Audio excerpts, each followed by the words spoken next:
সীমান্তে পৃথক অভিযানে বিপুল পরিমাণ ভারতীয় মদ ও গরু জব্দ করেছে চাঁপাইনবাবগঞ্জ ব্যাটালিয়ন ৫৩ বিজিবির। চাঁপাইনবাবগঞ্জ জেলা প্রতিনিধি মোহাম্মদ শেতাউর রহমানের প্রতিবেদনে।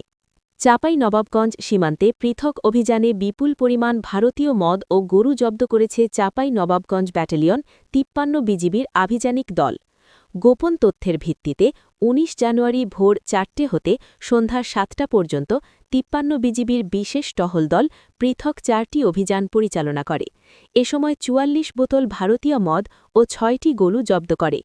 অভিযানে ৫৩ বিজিবির অধীনস্থ ফতেপুর বিওপির দুর্লভপুর ইউনিয়নের কুকরিপাড়া গ্রাম থেকে ৪৪ বোতল ভারতীয় মদ, বাখেরআলী বিওপির সূর্যনারায়ণপুর ইউনিয়নের সোনাদিয়াচর গ্রাম থেকে ২টি গরু এবং জহুরপুর টেক বিওপির সালাম মেম্বারপাড়া গ্রাম থেকে ২টি ও তেকোনাপাড়া গ্রাম হতে ২টি গরু জব্দ করা হয়।